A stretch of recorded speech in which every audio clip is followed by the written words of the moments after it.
Bonjour, c'est Jules Lavie pour Code Source, le podcast d'actualité du Parisien. Cela fait 2 ans que le scandale des maisons de retraite Orpea a éclaté. C'était suite à la parution le 26 janvier 2022 d'un livre enquête, Les Fossoyeurs, écrit par un journaliste indépendant, Victor Castanet. 2 ans après, Code Source revient sur cette affaire. Qu'est-ce qui avait été dénoncé précisément à l'époque ? Pourquoi ce livre a-t-il autant fait parler ? Qu'est-ce qui a changé aujourd'hui, 2 ans plus tard, dans l'entreprise ? Réponse avec 2 journalistes du Parisien, Maxime Guéraud du service économie et Bérengère Lepetit du service société.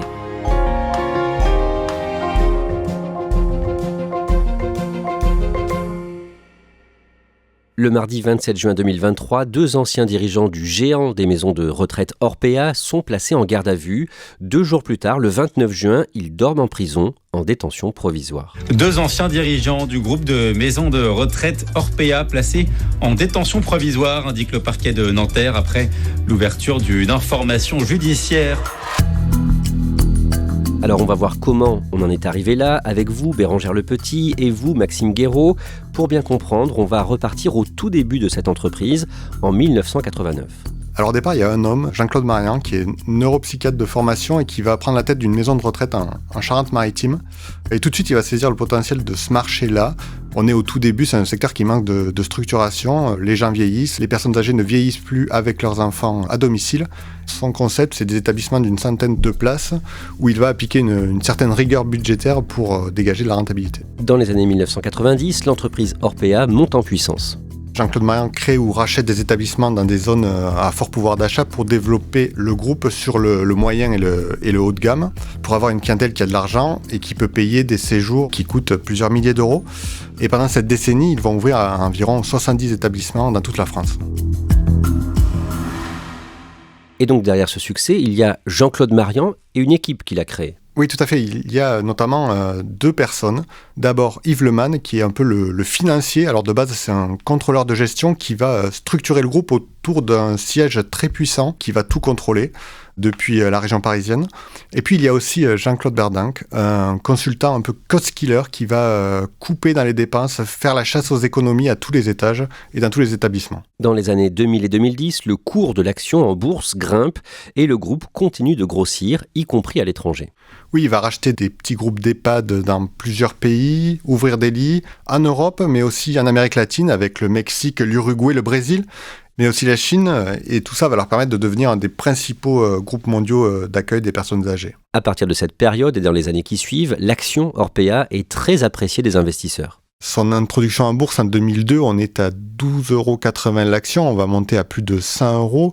Pour les investisseurs, qu'ils soient particuliers ou institutionnels, Orpea, c'est un investissement de bon père de famille, un marché en croissance avec une population qui vieillit, de plus en plus dépendante et en plus un financement en grande partie public, donc finalement sans risque.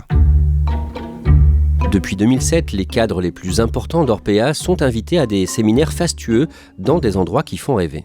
Oui, on a eu Athènes, Mykonos, Marrakech, Dubrovnik. Donc c'est à chaque fois à quelques heures de Paris en avion.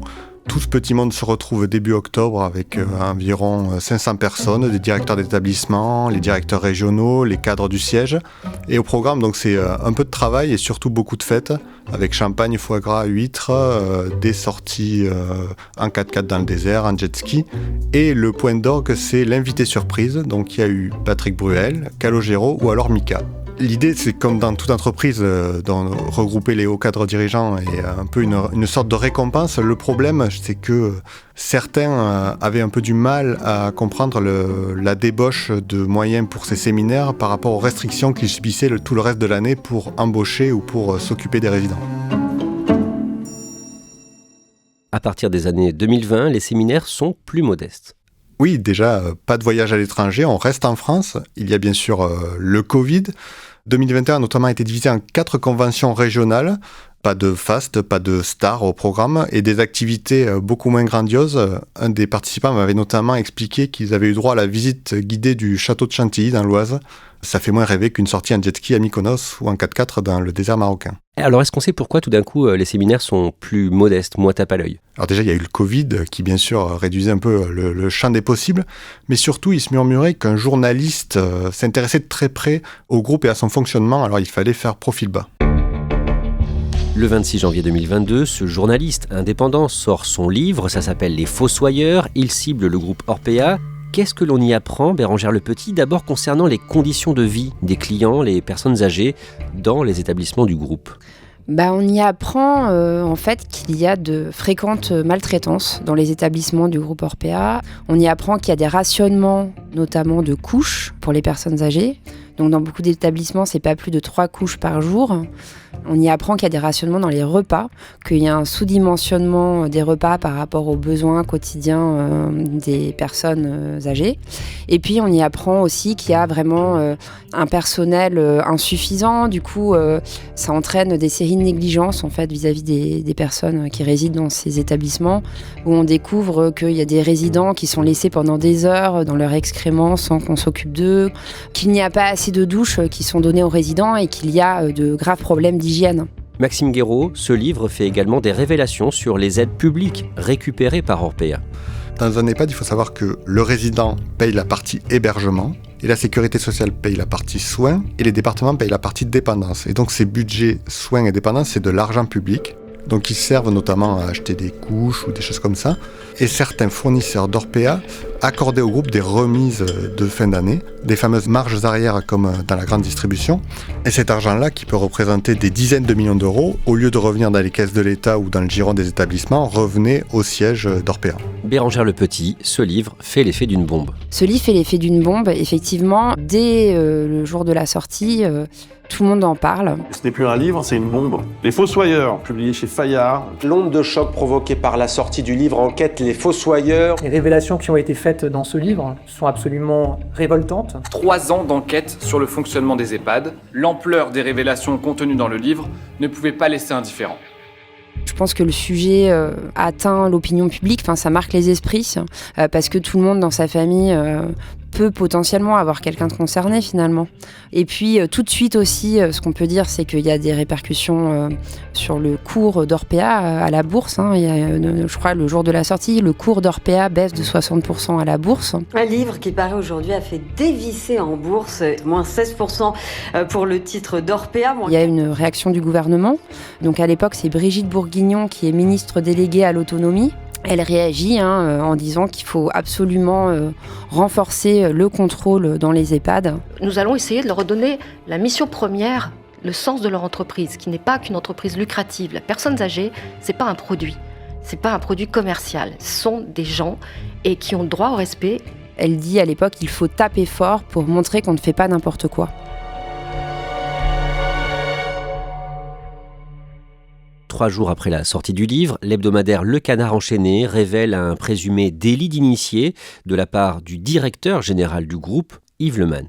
Oui, en fait, ce qui s'est passé, c'est que 6 mois avant la sortie du livre, en juillet 2022, Yves Lemann a vendu des actions qu'il avait dans Orpea pour un montant assez élevé, de l'ordre de près de 600 000 euros.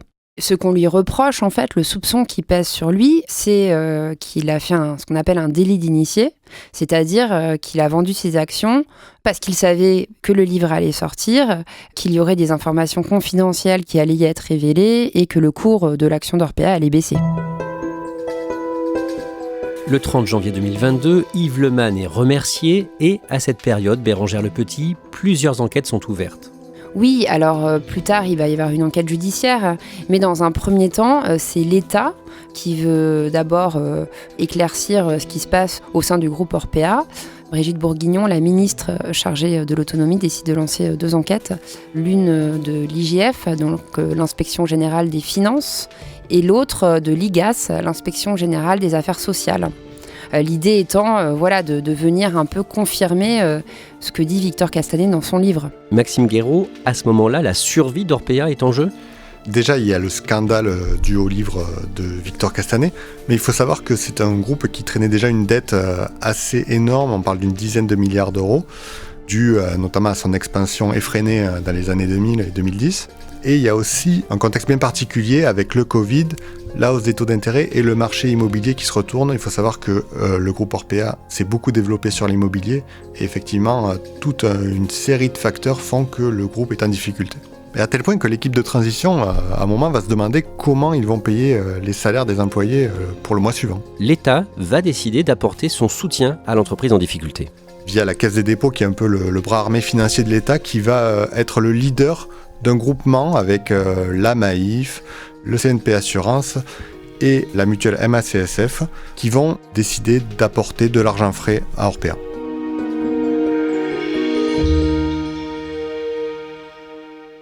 Début juillet 2022, un nouveau directeur général est nommé à la tête d'Orpea en remplacement d'Yves Lemann. Il s'appelle Laurent Guillot. Qui est-il ? Alors, il a fait toute sa carrière dans l'industrie, il a notamment travaillé pendant 20 ans chez Saint-Gobain. Et donc, quand son nom va sortir, tout le monde va se demander, mais pourquoi lui ? Comment il va redresser la barre du groupe d'EHPAD alors qu'il n'y connaît rien ? Lui-même, d'ailleurs, avouera qu'il a refusé une première fois. Et puis, il va décider d'accepter le défi et, comme il dit, de remettre l'entreprise au carré. Dans les mois qui suivent, quelles sont les mesures mises en place par la nouvelle direction de l'entreprise ? Alors déjà, c'est de renforcer les moyens mis à disposition des salariés pour s'occuper des résidents. Le taux d'encadrement va augmenter de 10% avec une autonomie beaucoup plus forte laissée aux directeurs d'établissement, notamment pour recruter les équipes, qui vont être davantage motivés avec des augmentations de salaire qui vont aller de 2 à 7% selon l'ancienneté, la création progressive d'un 13e mois pour justement renforcer l'attractivité de ces métiers-là. Il va y avoir d'autres éléments comme la pose de rails sur tous les plafonds des chambres pour manipuler les personnes âgées pour que les employés se fatiguent un peu moins. Et le budget nourriture qui était au centre du livre qui va augmenter de 35% en 2 ans. Pendant ce temps, les investigations se poursuivent, y compris en interne, et les mauvaises surprises ne manquent pas. Oui, l'équipe de transition va découvrir un peu des dérives financières de l'ancienne direction au fur et à mesure des semaines. Un des familiers de l'entreprise me disait, dès qu'on ouvrait un placard, on avait un cadavre qui tombait. C'est d'ailleurs pour ça qu'une trentaine de hauts cadres dirigeants du groupe vont être forcés de quitter l'entreprise.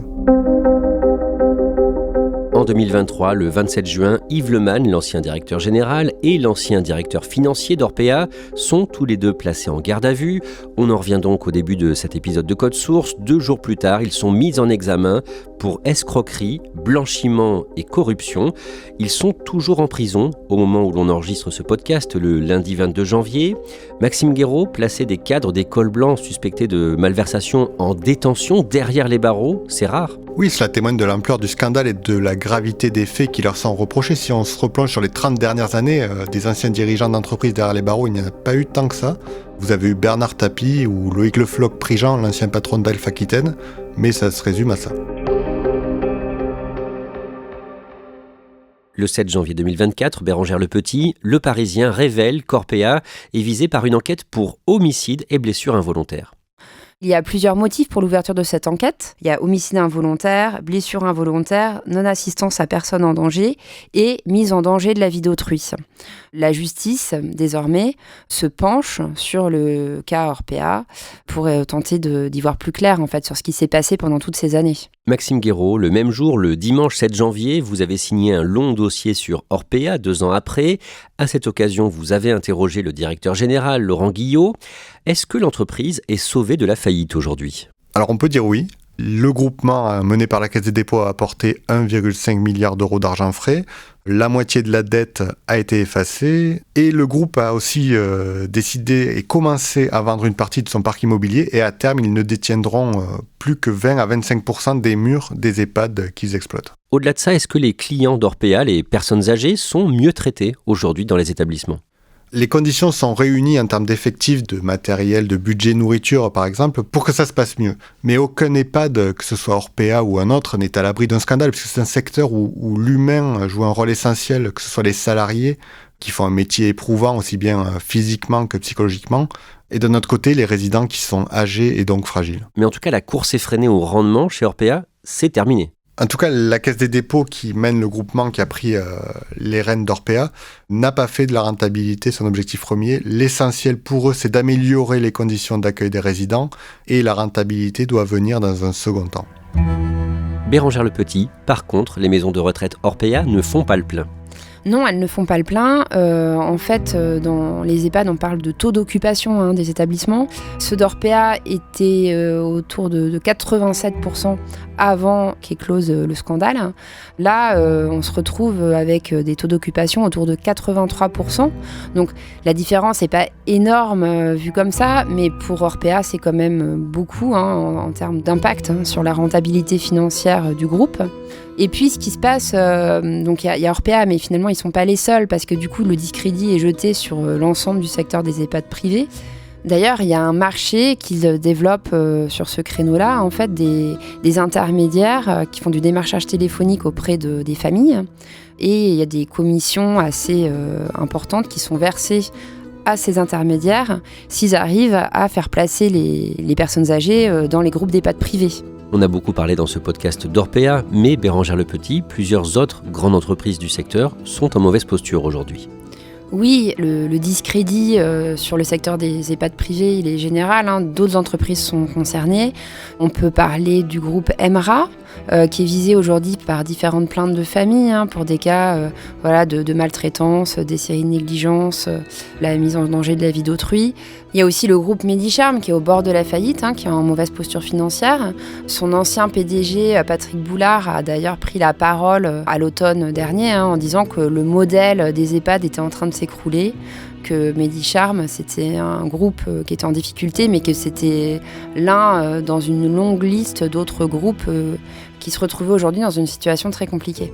Maxime Guéraud, on le voit, il y a des changements en cours au sein de l'entreprise Orpea et le groupe va même, à terme, probablement changer de nom. Oui, ce sera dès cette année. Après finalement avoir changé l'entreprise et ses pratiques, le directeur général explique que le moment est venu de changer de nom et de tourner la page du scandale Orpea.